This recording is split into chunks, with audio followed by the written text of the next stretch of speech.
Make sure you stay in the back corridor where you belong, because my clients do not pay $500,000 to look at a maid while they buy a legacy. Charles Vance did not look up from his gold-trimmed tablet as he spoke, his voice carrying the flat, frictionless cold of a man who measured human worth solely by the decimal points on a bank statement. He was standing in the immaculate, white-tiled showroom of Vance Motors, where the air was thick with the scent of imported espresso, expensive floor wax, and the quiet, heavy luxury of hand-tooled leather. Sarah Carter kept her eyes fixed on the gray water swirling in her plastic bucket, her knuckles turning a dull, ashen gray as she wrung out the cotton mop head for the fourth time that morning. She had spent the last 3 hours on her knees, scrubbing the oil drippings and tire marks from the pristine marble floor, her fingers raw from the cheap industrial bleach the department purchased in bulk. She knew the rules of the building by heart, rules that had been ingrained into her since her first day 4 years ago, rules that were not written on any employee handbook, but were spoken through the silent, deliberate actions of the men in uniforms. At Vance Motors, the service staff was designed to be invisible. The architecture of the showroom itself was structured to maintain this illusion, with a narrow, uncarpeted service hallway running behind the polished glass displays, hidden by thick, mahogany-veneered doors that muffled the hum of the vacuum cleaners. The wealthy patrons who walked through the front doors, men with soft hands, tailored linen jackets, and the smell of expensive cologne clinging to their skin, did not want to be reminded of the physical labor required to keep their playgrounds spotless. They stepped over Sarah's wet floor signs with a quiet, polite disgust that carried more weight than an outright insult, their eyes sliding right through her as if she were made of glass. Vance stood near a pristine 1963 Aston Martin, his custom-tailored trousers pooling perfectly over his Italian leather loafers, his jaw moving in a slow, rhythmic chew of a mint. He was 45, with a sharp, aerodynamic haircut and a tan that spoke of winter trips to Cabo rather than afternoons spent under a hood. To him, the classic cars he restored were not machines. They were credentials, entry tickets into a social circle that had ignored his family for 3 generations. "I don't want to have to tell you again, Sarah," Vance added, his fingers flicking across the screen of his tablet with a dry, scratching sound. "We have the Pendleton vehicle coming in today. Arthur Pendleton does not need to see a cleaning bucket when he walks through those doors. Keep your cart in the washroom until afternoon. Do we understand each other?" "Yes, Mr. Vance," Sarah whispered, her voice low and level, carrying the flat, protective rhythm she used whenever she had to speak to the managers.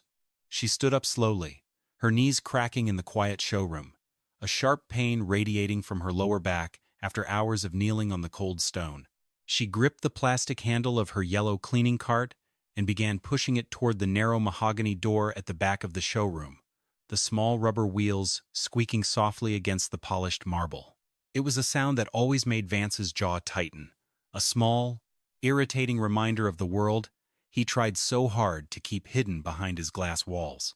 The hydraulic lift in the central service bay let out a deep, pneumatic hiss as it settled onto its locks, the heavy metal structure shaking the concrete floor beneath Leo Carter's worn, rubber-soled shoes.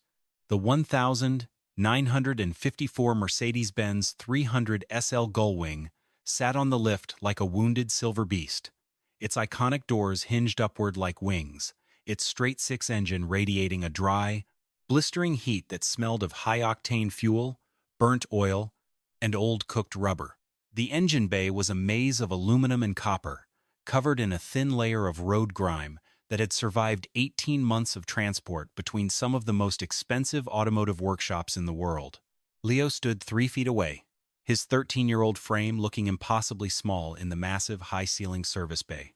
He was holding a heavy, old-fashioned brass wrench that had belonged to his grandfather, his fingers tracing the worn, pitted metal of the handle with a quiet, automatic rhythm. Around him, 18 certified technicians in spotless gray smocks stood in a loose semicircle, their arms crossed, their faces tight with a mixture of exhaustion and professional resentment.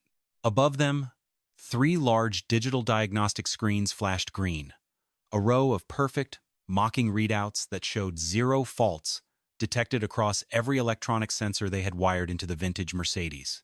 Yet, the engine was stumbling. It sat there, idling in the bright service lights, letting out a shallow, irregular cough every 12 seconds, a microscopic hitch in its breathing that no computer could find, but every man in the room could feel in his ribs. Charles Vance stood near the front fender, his hands stuffed deep into his trouser pockets, his eyes fixed on Arthur Pendleton, the elderly billionaire who sat on a leather stool near the workbench. Pendleton was 68, with hollow, tired eyes and a face that looked as though it had forgotten how to sleep. He was staring at the silver car, not with the pride of an owner, but with the quiet, devastating grief of a man who was watching the last piece of his family die.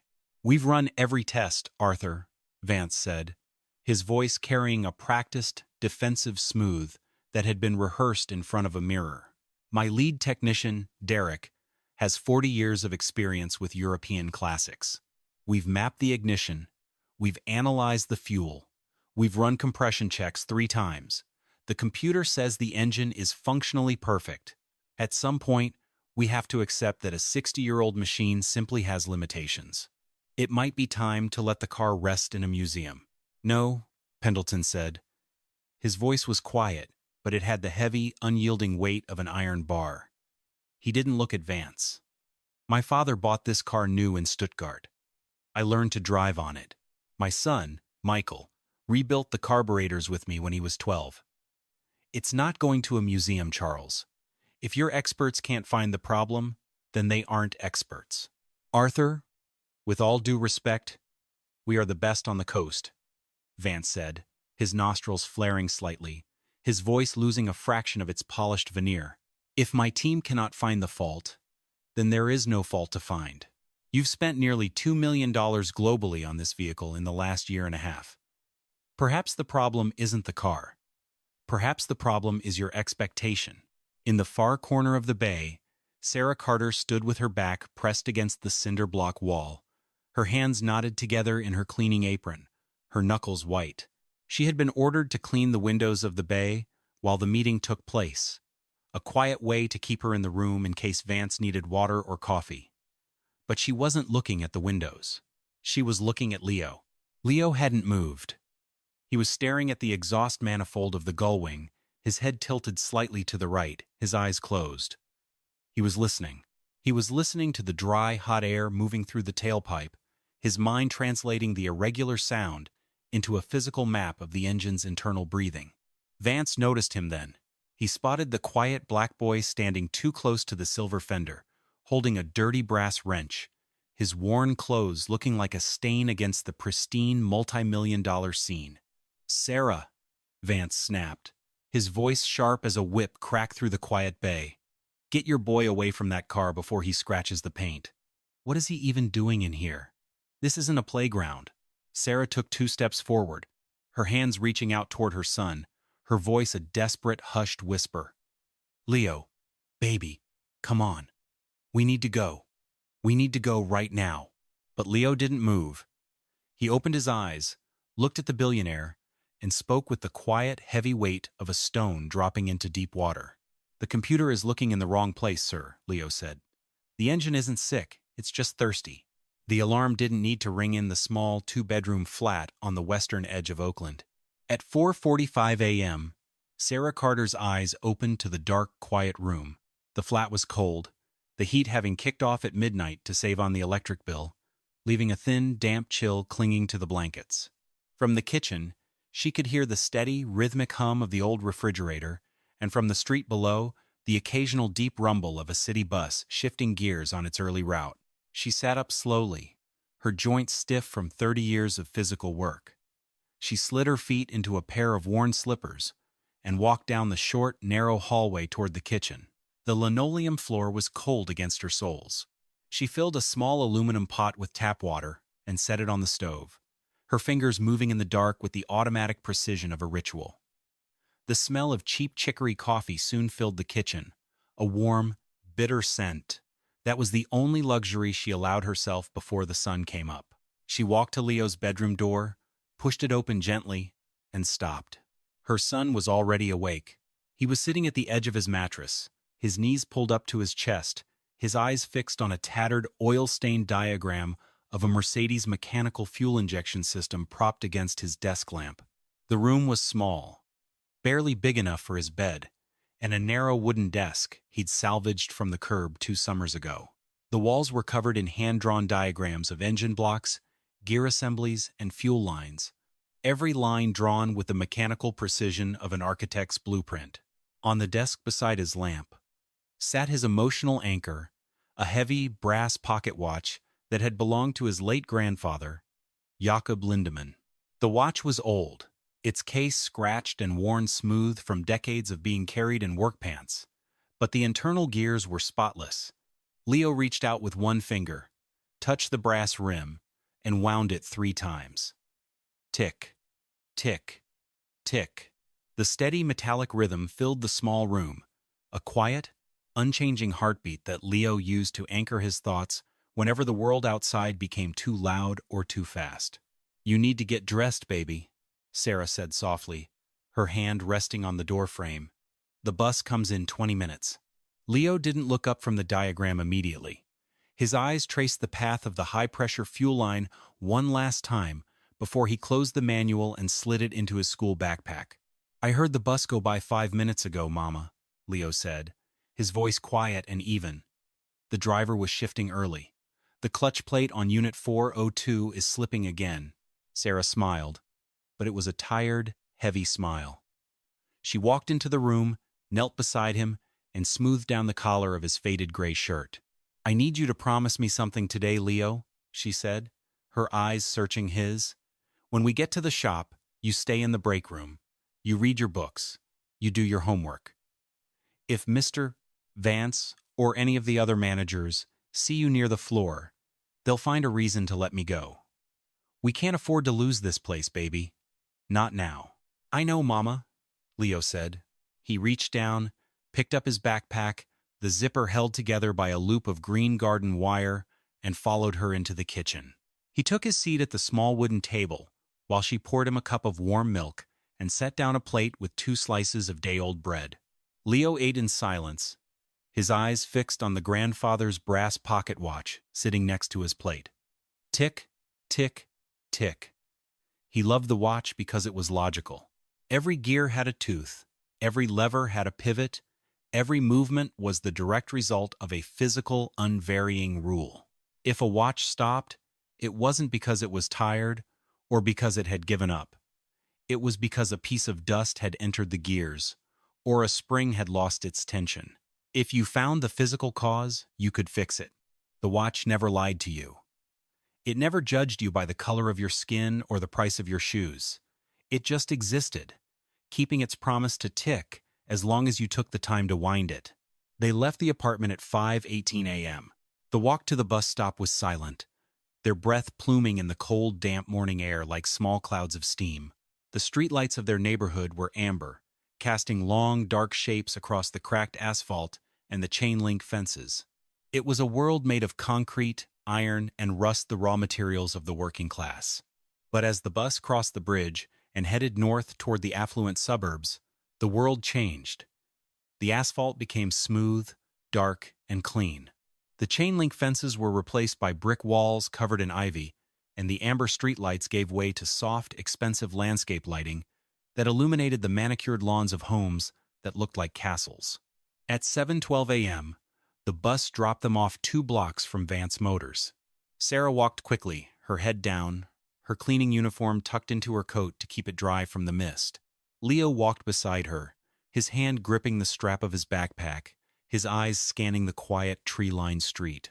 Vance Motors sat at the end of the block, a modern palace of steel and glass that looked like it had been designed by an artist rather than built by contractors.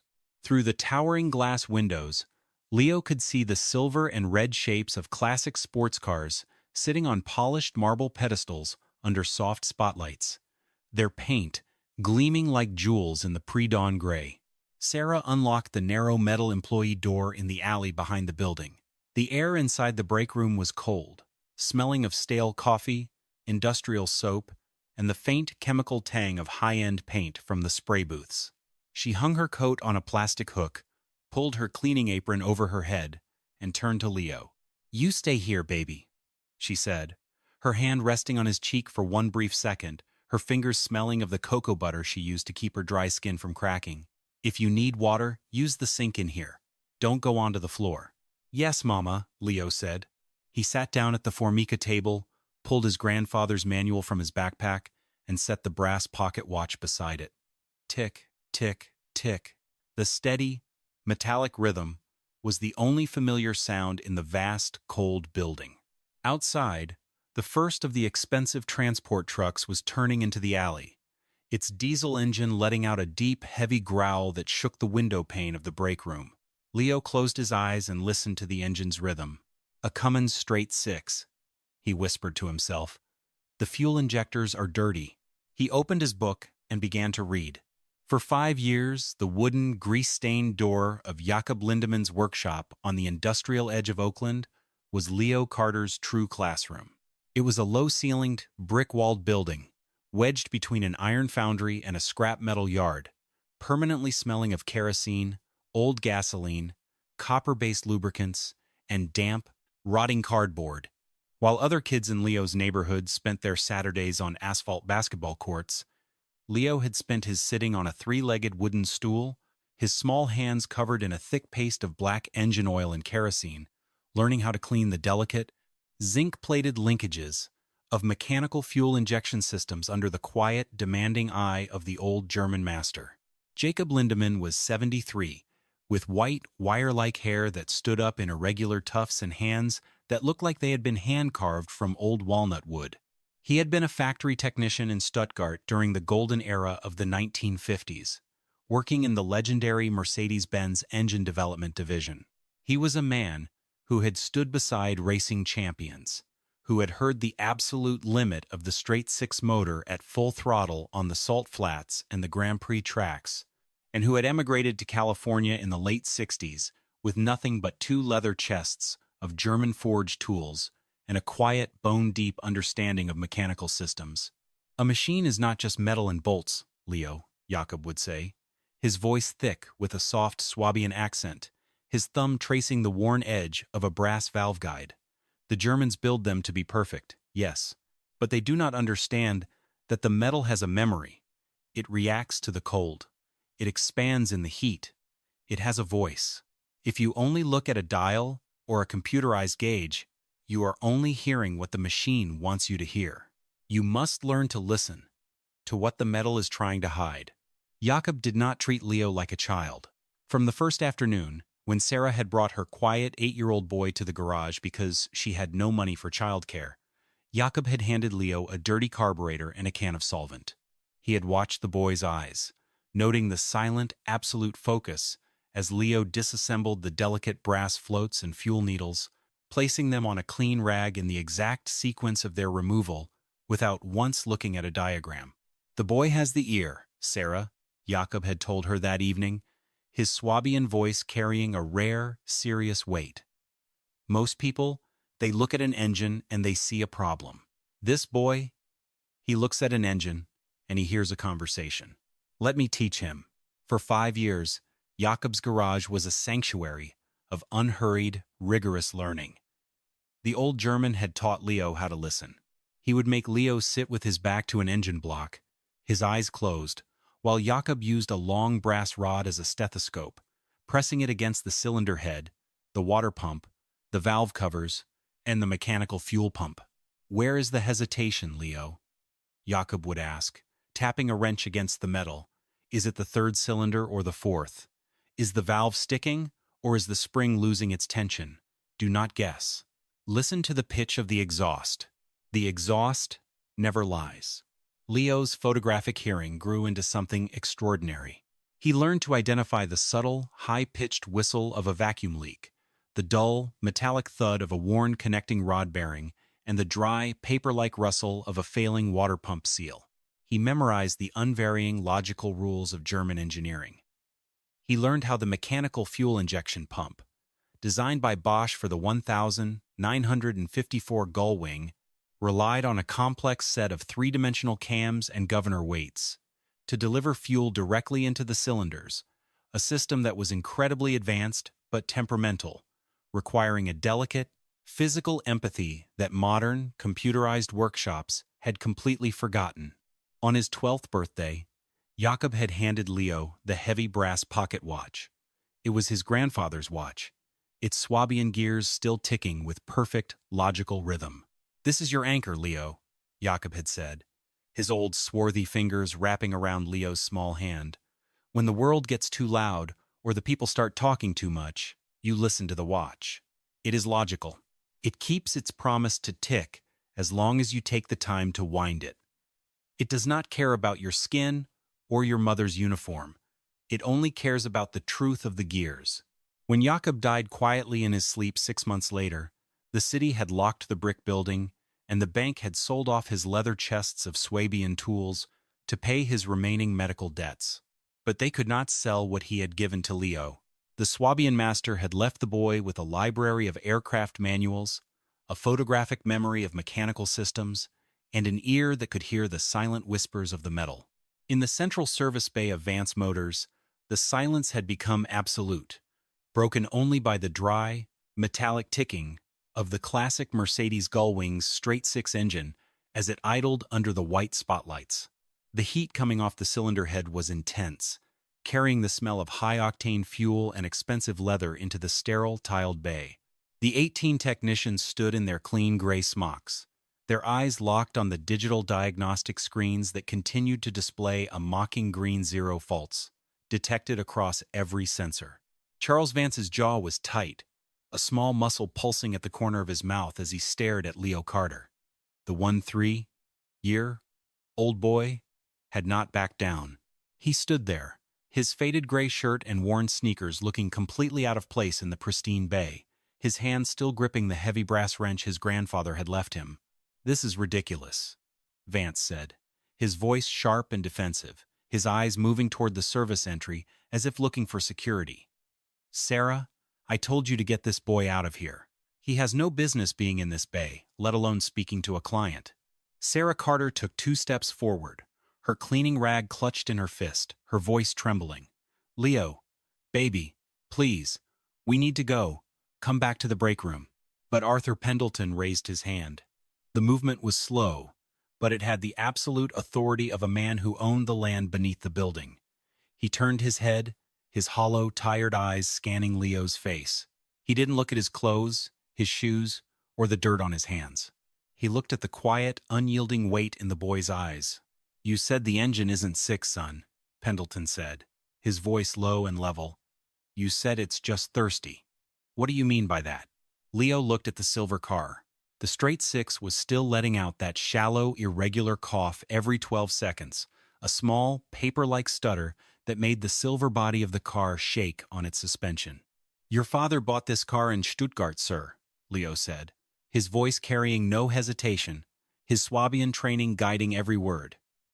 "He drove it home from the factory. He taught you to drive it. And your son Michael rebuilt the carburetors with you when he was 12. You know the sound of this engine when it's happy. You've been trying to find that sound for 18 months, but the computers can't hear it because they're looking for numbers. They aren't looking for the metal." Pendleton's breath caught. He stood up from his leather stool, his knees popping in the quiet bay. He took 2 slow steps toward the car, his eyes locked on Leo. "How did you know my son's name?" Pendleton asked, his voice hoarse. "How did you know about the carburetors?" "I read the file on the workbench, sir," Leo said, his eyes dropping to the mahogany veneered folder sitting near the diagnostic screen. "But I didn't need the file to hear the engine. It's a 1954 Bosch mechanical fuel injection system. It runs on 6 plungers, driven by a shaft from the engine. It's a mechanical pump, sir. It has no computer. It doesn't understand electronic sensors. It only understands pressure. And right now, the pressure is dropping by 0.4 pounds per square inches every time the engine heats up. That's impossible." Derek Sullivan, the lead technician, interrupted, his face turning an angry red under his white visor. "We've run fuel pressure tests 4 times. The fuel pump is delivering a perfect 4.5 pounds per square inches. The line pressure is constant. The digital readouts show no variance." "Your digital readouts average the pressure over 10-second intervals," Leo said, his voice flat and factual. carrying the weight of Jakob's Swabian lessons. They round off any change that lasts less than 3 seconds to keep the screen from flickering. But the mechanical injectors don't average. They react in real time. Every 12 seconds, when the exhaust manifold reaches 320 degrees, the original fuel line expands by a fraction of a millimeter. The inner rubber is 60 years old, sir. It has degraded from the heat. The inside is narrowing, starving the fourth cylinder of fuel for 2 seconds before the line cools down and contracts. The 18 technicians looked at each other. None of them laughed now. Derek Sullivan looked at the digital screens, then at the fuel line, then at Leo. His brow furrowed, his fingers twitching on his clipboard. "Arthur, this is nonsense," Vance said, stepping between Pendleton and Leo, his face tight with embarrassment. "He's a child, a janitor's boy. He's trying to hustle you with some old mechanic's talk he heard in a junkyard. We cannot allow some street kid to touch a $70 million vehicle." "The boy is the only one who has given me an answer that makes sense, Charles," Pendleton said, his voice turning cold.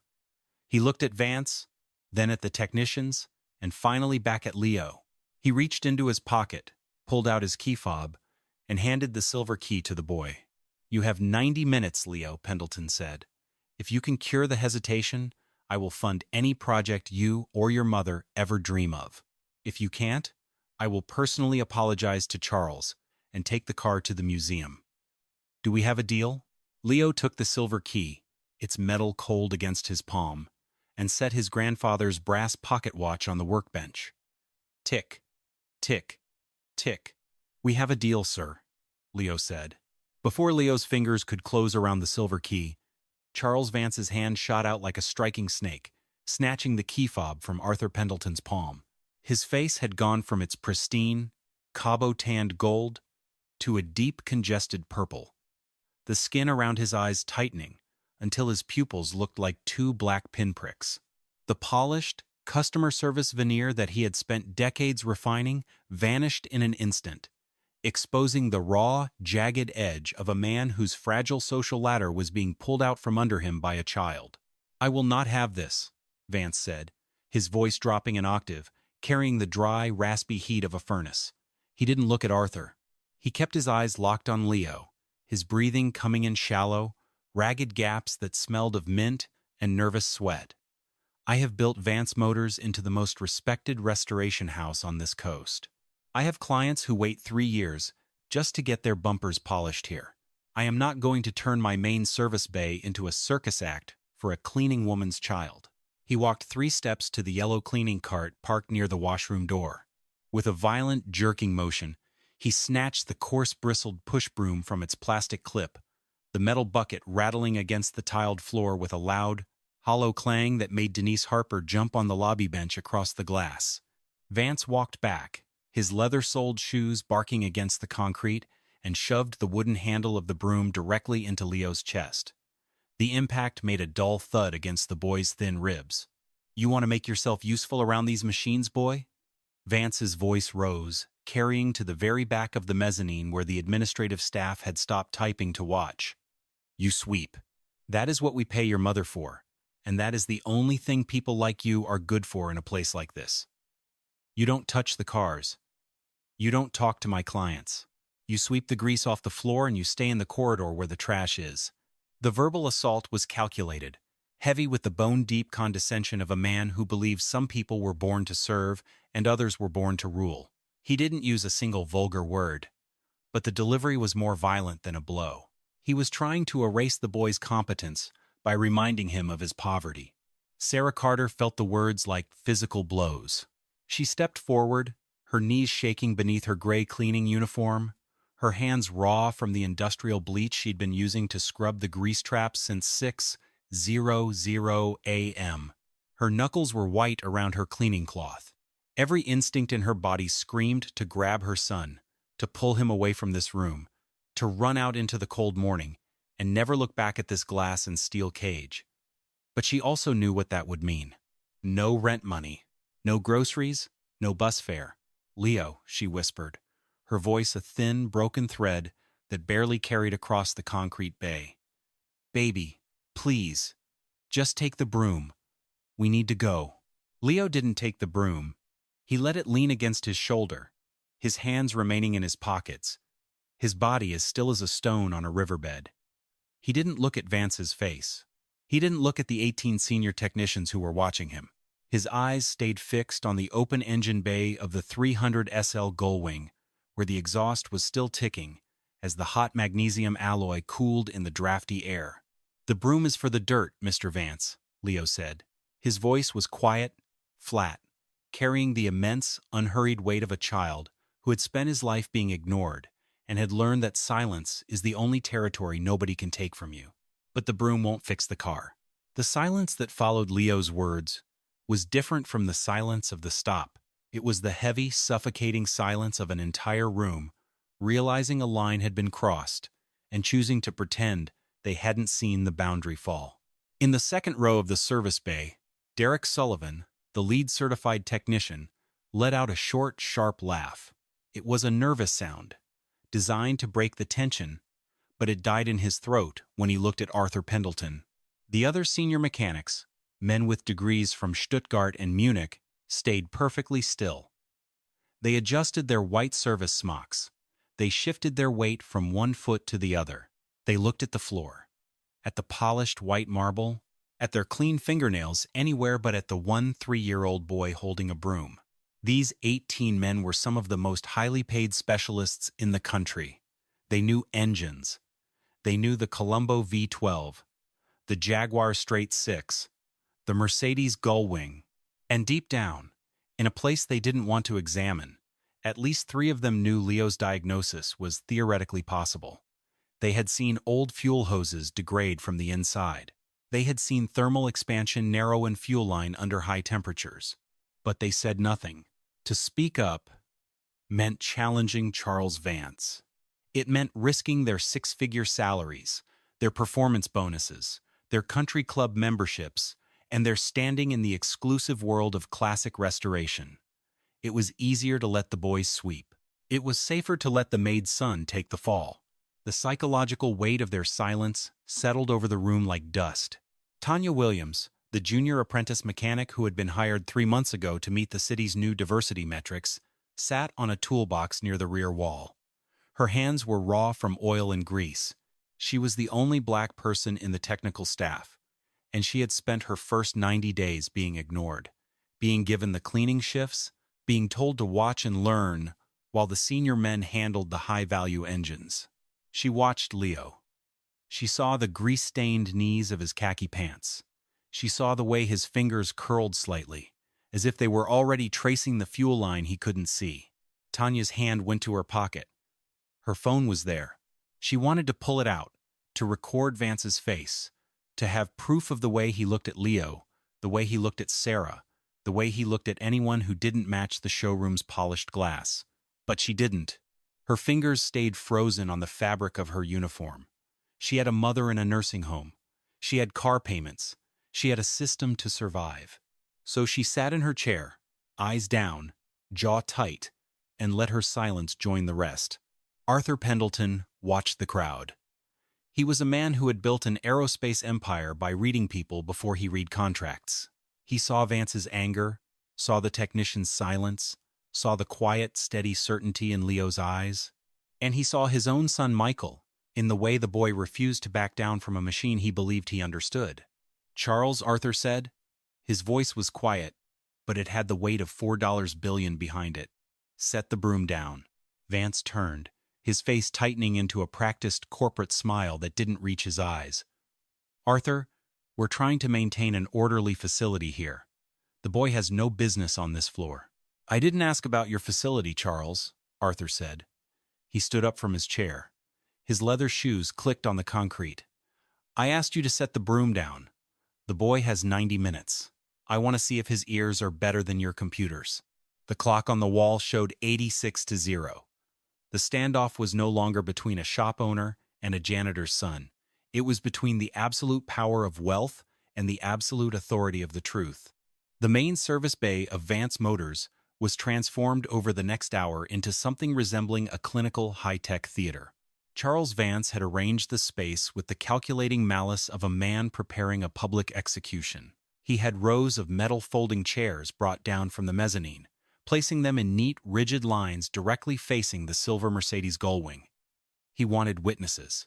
He wanted the absolute, documented destruction of the boy's arrogance to serve as a warning to anyone else who dared disrupt the structured hierarchy of his shop. By 9 a.m., the audience had arrived. Victoria Ashford, the director of the Mercedes Heritage Division on the West Coast, walked in first. She was a woman of 50, with silver-pinned hair, sharp gold-rimmed glasses, and a tailored gray suit that carried no lint. Her entire career had been built on the preservation of multi-million-dollar historical assets, and her reputation for technical rigor was feared from San Francisco to Stuttgart. She did not smile as she took her seat in the front row, her notebook open on her lap. Beside her sat Martin Caldwell, the chairman of the Automotive Certification Board. Caldwell was 60, with a thick neck, a rumpled navy blazer, and the tired, impatient eyes of an elite regulator who had been dragged away from his weekend golf game to witness a child's theory. He checked his watch twice in the first 3 minutes, his jaw working in a tight, rhythmic chew of a toothpick. The 18 Vance Motors technicians occupied the 2 rows behind them. Most of them still wore their spotless gray service smocks, their arms crossed over their chests, their faces tight with a mixture of professional skepticism and quiet, protective anger. They had spent decades accumulating certifications, and they were not about to let their expertise be bypassed by a 13-year-old boy in a faded shirt. Arthur Pendleton sat alone on the far side, his hands resting on his gold-headed cane, his hollow eyes fixed on the silver car. In the very back row, pressed against the white cinder block wall, Sarah Carter clutched her cleaning apron with white-knuckled fingers. Her lips moved in a silent, continuous prayer, her eyes never leaving her son. She knew that if Leo failed, Vance's promise to blackball her from every cleaning service in the county was not an empty threat. He had the connections to make her family homeless by the end of the month. The digital clock mounted on the wall flashed to life, 90-0. "The ground rules are simple," Vance announced, stepping to the front of the floor with his gold-trimmed tablet in hand, his voice carrying a smooth, amplified resonance. "The subject will have exactly 90 minutes to diagnose the vehicle. He must identify the precise component causing the malfunction, explain his engineering logic, and demonstrate the solution in real time. If he fails, his mother will sign a formal release of employment, and they will depart the property immediately." He turned to Leo, his eyes narrowing into cold, predatory slits. "Your mother's cleaning cart is in the back," Leo, Vance said, his voice dropping to a low, carrying hum. "I suggest you leave the broom nearby. You're going to need it." Leo did not look at the tablet or the crowd. He walked slowly to the workbench where his grandfather's tools sat. He bypassed the shop's $5,000 digital oscilloscopes, the modern fuel pressure transducers, and the computer diagnostic rigs that the technicians had been using for months. Instead, he reached into his school backpack and pulled out the old Swabian analog fuel pressure gauge Jakob had left him. The brass casing was dull and pitted, the glass face scratched from decades of workshop grease, but the physical needle inside was perfectly balanced. "I don't need your computers, Mr. Vance," Leo said, his voice quiet but carrying the heavy, solid weight of a stone. "I just need a length of standard high-pressure fuel line and a wrench." Derek Sullivan let out a short, quiet snort from the second row, but Caldwell raised his hand, silencing the room. "The clock is running, son," Caldwell said, his eyes narrowing as the digital display on the wall began its countdown, 89 to 59, 89 to 58. Leo did not rush. He moved around the silver Mercedes gullwing with the slow, deliberate focus he had learned in the quiet of Jakob Lindemann's workshop. While the digital clock on the wall ticked away the minutes, Leo knelt beside the front wheel, his hand resting flat against the aluminum fender, feeling the deep, rhythmic thrum of the straight-six engine as it idled under the white service lights. To the 18 technicians watching from the chairs, he looked like he was praying. To Victoria Ashford, he looked like he was lost. But Leo was reading the metal. He was feeling the subtle, irregular vibration that traveled through the suspension, translating the physical movement of the chassis into a mechanical map of the M198 engine's direct fuel injection system. He could hear the straight-six breathing, its high-pressure fuel pump, letting out that tiny paper-like stutter every 12 seconds. He stood up, walked to the workbench, and picked up the old brass wrench and his grandfather's analog gauge. He bypassed the modern, computerized diagnostic ports. Instead, he knelt near the front left wheel arch, where the main high-pressure fuel line exited the chassis and entered the engine bay. His small, 13-year-old hands, the hands Vance had called dirty, fitted easily into the narrow, grease-slicked gap between the steering column and the inner fender wall, a space where Derek Sullivan's thick, adult fingers had struggled to reach for months. With 3 clean, practiced turns of the wrench, Leo loosened the original brass union, connected his grandfather's analog gauge, and tightened the fittings. "Start the engine, please," Leo said, his voice level and clear. A junior technician looked at Vance, who gave a curt, irritated nod. The key turned, and the straight six roared to life, its exhaust letting out a deep, mechanical growl that echoed off the white-tiled walls of the bay. Leo did not look at the digital screens on the wall. He kept his eyes fixed on the analog needle of his grandfather's gauge. At idle, the needle held steady at exactly 4.5 pounds per square inches. Minutes passed. The digital clock ticked down to 64 to 0, 63 to 0, 62 to 0. The technicians began to murmur. Derek Sullivan crossed his arms, a small, triumphant smile returning to his face. "The pressure is constant, kid, just like the computer said. 4.5 pounds per square inches. Spotless." "The engine isn't hot yet," Leo said, his eyes never leaving the brass dial. "The oil temperature is only 140 degrees. The metal hasn't started talking." They waited. The heat coming off the cylinder head grew intense, carrying the smell of warm oil and premium fuel into the sterile air of the bay. The straight six began to labor slightly under the heat, its exhaust note changing from a crisp roar to a heavier, more resonant thud. At minute 17 of the run, the oil temperature gauge on the dashboard reached 185 degrees. And then, it happened. The physical needle of the old Swabian gauge dipped. It didn't drop to 0, and it didn't stay down. It flickered. A tiny, rapid movement of the metal pointer that dropped from 4.5 pounds per square inches to 4.1 pounds per square inches for exactly 2 seconds before returning to its baseline. 12 seconds later, the needle dipped again. Flicker. Recover. Caldwell leaned forward, his rumpled blazer tightening around his shoulders. "I saw that. The needle moved. A drop of 0.4 pounds per square inches," Victoria Ashford said, her voice losing its icy detachment, her hand already reaching for her notebook.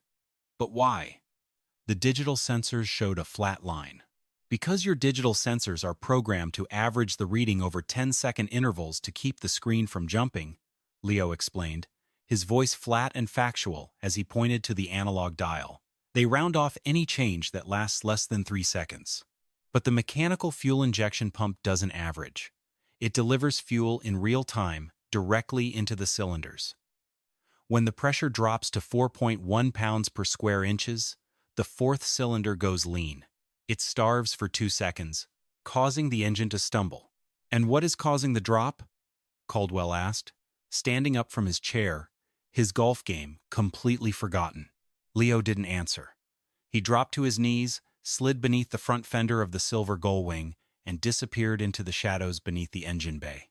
His white shirt, ironed so carefully by his mother that morning, scraped against the concrete, turning a dark, greasy gray as he worked. His small fingers traced the fuel line where it ran along the frame, inch by inch, heading toward the rear of the engine block. He found the section he was looking for, a 5-inch curve of rubber hose that ran within 2 inches of the hot exhaust manifold. He slid out from under the car, his face smeared with grease, but his eyes bright with the absolute certainty of his diagnosis. "The fuel line is 62 years old, sir," Leo said, looking directly at Arthur Pendleton. "The outside rubber still looks perfect because it's reinforced with steel mesh. Your technicians inspected it visually and thought it was fine. But on the inside, after 6 decades of heat cycles from the exhaust, the rubber has degraded. It has gone soft." He picked up a clean piece of hose from the bench to demonstrate, pinching it between his thumb and forefinger. When the engine reaches operating temperature, the exhaust manifold radiates 320 degrees of heat directly onto that old line. The soft, degraded rubber on the inside expands under the heat. The inner diameter narrows by a fraction of a millimeter. It doesn't block the fuel, but it restricts the flow just enough to drop the pressure by 0.4 pounds per square inches. When the engine stops, the line cools, contracts, and the problem disappears. Your computers tested it cold, in isolation, and found nothing. Stunned silence fell over the bay. Vance's tablet slipped slightly in his hand. He looked at Derek Sullivan. Sullivan's face had gone the color of ashes. He was staring at the fuel line, his mouth open, his clipboard hanging loose at his side. He was a certified master technician, and he had just been outdiagnosed by a 13-year-old boy with a dirty wrench and a 60-year-old gauge. "I can prove it right now," Leo said. With 3 rapid, precise movements, Leo disconnected the old Swabian gauge, bypassed the degraded section of fuel line with the modern, high-pressure rubber hose he'd requested, and tightened the fittings. "Start the engine," Leo said. The key turned. The straight 6 roared. The analog needle rose to 4.5 pounds per square inches and stayed there. They waited. 10 minutes. 15. 20. The oil temperature reached 190 degrees. The exhaust manifold radiated blistering heat, but the needle did not move. It sat on the 4.5 mark, as if it had been painted there. The engine ran with a smooth, powerful, uninterrupted rhythm that had not been heard in that car for 18 months. Arthur Pendleton stood beside his father's car, his hands trembling as he listened to the perfect golden throat of the straight 6. The ghost was gone. The machine was finally home. The high-pressure fuel line bypass was a physical, unarguable fact. For nearly 3 minutes, the only sound in the vast, tiled service bay of Vance Motors was the steady, uninterrupted rumble of the straight 6 engine. The analog needle on Leo Carter's gauge held its position at exactly 4.5 pounds per square inches, unyielding, while the digital diagnostic screens remained green, still recording the baseline data they had flatlined for months. Charles Vance's fingers hovered over his gold-trimmed tablet. Frozen, his knuckles white as his mind tried to process the total collapse of his authority. The cabotan on his face had faded into a dull, chalky gray, the sweat beginning to gather along his hairline and pool in the collar of his expensive linen shirt. He looked at Victoria Ashford, then at Martin Caldwell, then down at his own Italian leather loafers, searching for a single exit from a room that had suddenly become his prison. The shift in the room's gravity was immediate. Derek Sullivan, who had stood so confidently in his spotless smock only 20 minutes before, stepped back from the open engine bay. His clipboard shook slightly in his hand. He looked at his fellow technicians, but none of them would make eye contact with him. The silence of the 18 observers had turned from a protective wall into a quiet, cold retreat. They were specialists, men with tenure and families and reputations, and they could see that the tide had turned. They were already calculating how to survive the flood. "I want the records," Arthur Pendleton said, his voice flat, carrying the cold, crushing weight of a man who had built empires by destroying those who lied to him. He did not look at Vance. He kept his eyes locked on his father's silver car, his fingers tracing the cool metal of the fender.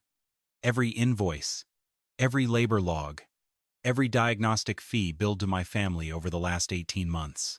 I want them on my desk by noon." "Arthur, please," Vance stammered, his voice thin, cracking on the consonants as his polished corporate smooth completely dissolved. "There's no need for that. This was a highly complex, unusual diagnostic anomaly.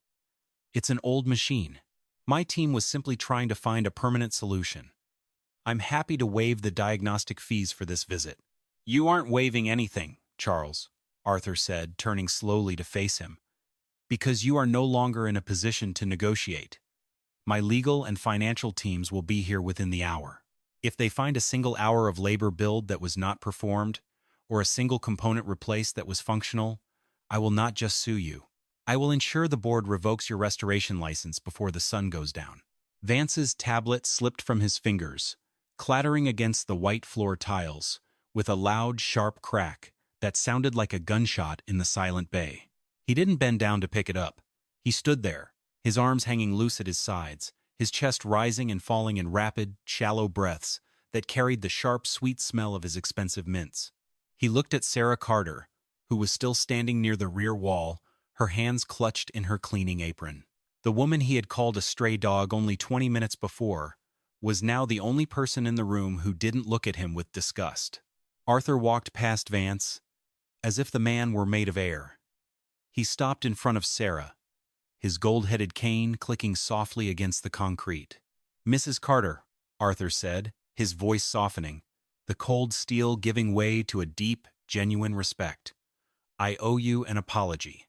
Not just for the way you were treated in this room today, but for the way this city has allowed people like Charles to decide who belongs and who doesn't." He reached into his breast pocket and pulled out his card. "I own the Lakeshore Logistics Group," Arthur continued. "We have a private vintage collection and an estate management fleet of 42 vehicles. I'm offering you the position of Senior Operations and Logistics Manager, effective Monday morning. It comes with a salary that will allow you to never scrub another floor in this city, and full medical coverage for you and your son." Sarah looked at the card, then at the silver car, and finally at her son.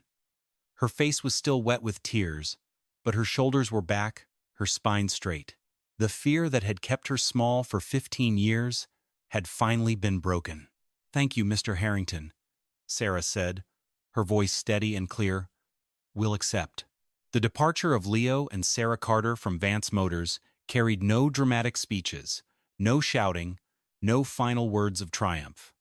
It was quiet, unhurried, and complete. They walked back to the break room to gather their simple belongings. There was no much to pack. Sarah's old winter coat, hanging on the peg, her container of soup from the refrigerator, and the hand-painted ceramic tip jar with the sunflowers on the side, the one she'd kept on her shelf for 4 years. Leo watched his mother wrap the jar in a clean hand towel and place it gently into her bag. Her hands were still red from the bleach, but they were no longer shaking. When they stepped back into the service bay, the crowd had already begun to disperse. Martin Caldwell was on his phone near the exit, his voice low and urgent as he spoke to the licensing board. Victoria Ashford was writing her final notes in her gray leather book, her eyes following Leo with a quiet, scholarly curiosity that had nothing to do with his age or his clothes. The 18 technicians stood in small, silent groups near the rear toolboxes, their smocks looking slightly less spotless than they had that morning. Arthur Pendleton met them at the staff door. He had his key fob back in his hand. "I have one more thing for you, Leo," Arthur said, stopping beside the boy. "The private investigator I hired last week to look into your family's history found something. Your grandfather, Jakob Lindemann, had a small brick-walled workshop on the western edge of Oakland. The bank foreclosed on it after he died, but they never sold it. It's been sitting empty for 4 years." He placed the keys to the workshop in Leo's hand, the brass cold against the boy's palm. "The Pendleton Trust has purchased the building," Arthur said, his eyes searching Leo's face. "We are funding its complete restoration as the Jakob Lindemann Training Center. You will have full access to our vintage collection for study, and when you are ready, you will be the lead youth instructor. We want other kids from Oakland to learn how to listen to the machines the way Jakob taught you." Leo looked down at the keys. He could feel his grandfather's Swabian pocket watch ticking in his pocket. Tick, tick, tick. The steady, logical heartbeat was now a guide for his own future. "Thank you, sir," Leo said, his voice carrying the quiet, heavy weight of a stone. "I'll make sure they learn." They walked out through the narrow metal employee door into the alley, leaving the pristine glass and steel of Vance Motors behind them. The morning mist had cleared, giving way to a pale, cool sunlight that painted the wet asphalt of the alley in gold and gray.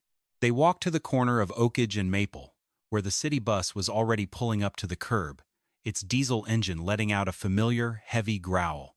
The driver shifted gears as they boarded. The clutch plate was still slipping, but Leo didn't say anything. He sat by the window, his hand resting on his grandfather's pocket watch, his eyes fixed on the road ahead. Beside him, Sarah leaned her head against his shoulder. Her eyes were closed, her face relaxed, her breathing coming in slow, peaceful counts. For the first time in 15 years, she was going home to a house that belonged to them, to a future they owned, and to a son who had finally been heard. The silver 1,954 Mercedes-Benz 300 SL Gullwing now runs through the Redwood Hills of Northern California every Saturday morning, its straight-six engine singing in a perfect, uninterrupted V12. Like rhythm that echoes across the valleys, Site 1158, 1162, 1163. Arthur Pendleton sits behind the worn leather wheel, his hands relaxed, his mind finally at peace with the memory of the father who bought the car and the son who rebuilt it. Site 1150, 1155, 1156. He no longer looks at diagnostic screens to know if the machine is healthy. He simply listens to the wind. Site 1180, 6, 1180, 7, 1188.